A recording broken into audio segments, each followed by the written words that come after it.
nuestra práctica clínica, como en todos los conocimientos acerca de psicología clínica infantil, debemos tener en cuenta habilidades clínicas importantes, concretas, objetivas, para identificar un posible caso de abuso sexual en menores de edad. Si bien ustedes son estudiantes de pregrado que están comenzando a ejercer la labor como psicólogo clínico en este semestre, es importante que identifiquemos al menos cuáles son esas conductas, cuáles son esas expresiones que manifiesta un niño que probablemente pudo haber sido violado. Pero resulta que el término abuso sexual no quiere decir que sea sinónimo de violación. El abuso sexual se define como cualquier acto sexual que se haya tenido o que se haya dirigido hacia un menor de edad o hacia un niño. Además deben saber que este término implica actos directos o indirectos hacia un niño. Ok, pero siendo psicólogos clínicos en formación o inclusive psicólogos ya ejerciendo la profesión, ¿con qué conductas o con qué evidencia identifico el posible abuso sexual?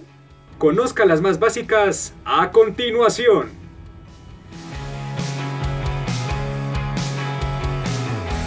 Un primer indicador puede llegar a ser el APA o la apariencia, porte y actitud del paciente.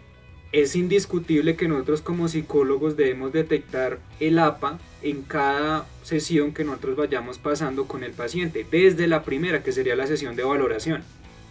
Gracias a la apariencia, porte y actitud se pueden detectar ciertas particularidades en el paciente, solo que en este caso de abuso sexual exclusivamente podríamos fijarnos mucho más en la actitud. Cuando se desprende la actitud, cuando se desprende ese concepto, podemos ver dos vertientes importantes de esa actitud: la expresión verbal y la expresión no verbal. En función de la actitud, cuando hablamos o cuando nos referimos a la expresión no verbal, nos estamos refiriendo a ciertas conductas particulares en el niño que con claridad nos puede indicar: hey, pilas, aquí está pasando algo y debes vigilar bien, debes observar muy bien. Mirada decaída, gestos de intimidación, la planicie facial también está muy presente para aquellos pacientes que son poker face. Temblores, gestos o rasgos de ansiedad, rasgos de cansancio o agotamiento y reacciones emocionales al tope como ira o tristeza, inclusive gestos de asco al mencionar ese tema, como no quiero hablar de eso.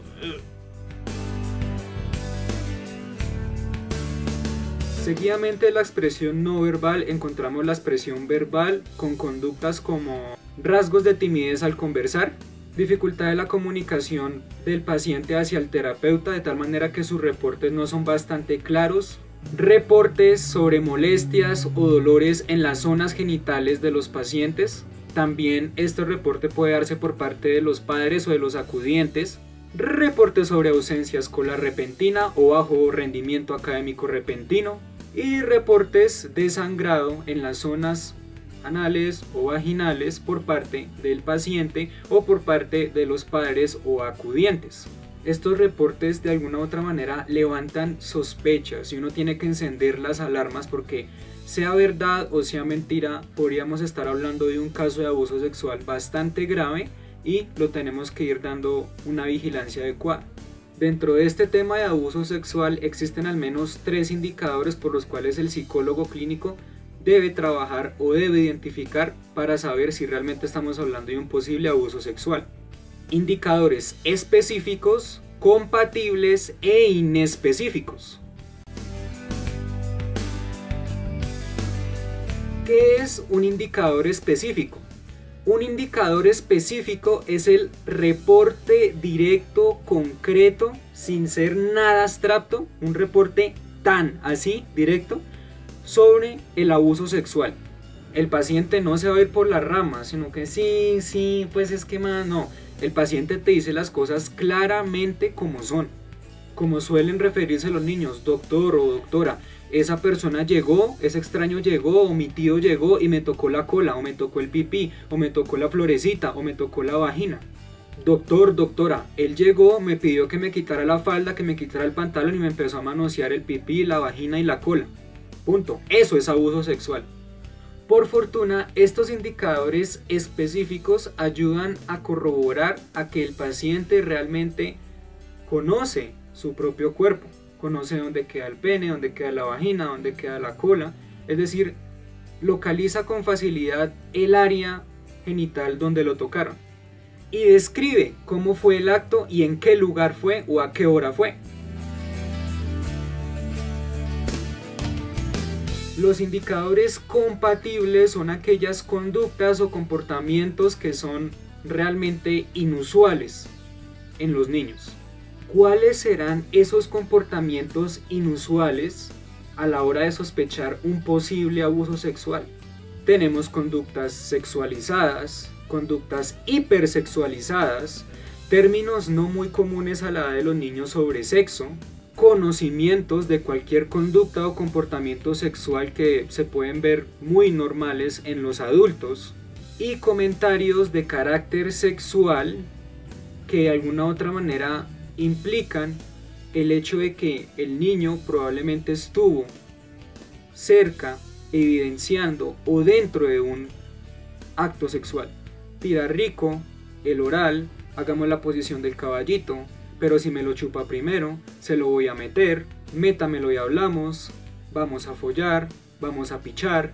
Yo sí sería capaz de cogerle a Yaitín, que a mí me han tocado y se siente rico, se siente delicioso, se siente una chimba. Llego, la cojo o lo cojo y la manoseo o lo manoseo. Y una conducta dirigida hacia la expresión no verbal que es muy común en niños, desde los 8 hasta los 10 años que comienza la preadolescencia, y los adolescentes, que es esta. Estos comportamientos de carácter verbal que menciono pues son algunos, obviamente hay muchos y el psicólogo clínico debe tener las habilidades para detectar este tipo de comentarios a tiempo. Finalmente tenemos los indicadores inespecíficos, que prácticamente son conductas o comportamientos de evitación.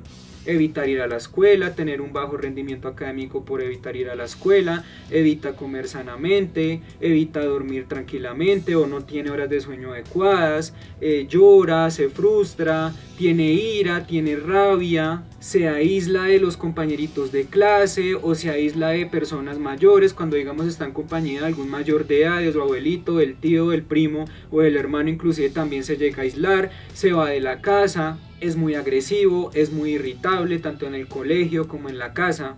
Todos estos puntos debemos tenerlos en cuenta para la identificación de un presunto abuso sexual.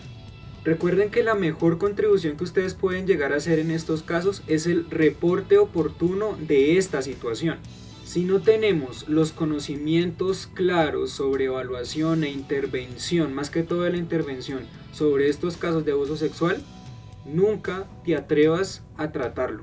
Debemos tener una mejor preparación, conocimientos y experiencia para tratarlo. Nunca juguemos con nuestra ética profesional, o si no nos metemos en un lío y de todas maneras la remisión de un caso también es una habilidad clínica muy importante que los psicólogos deben formar.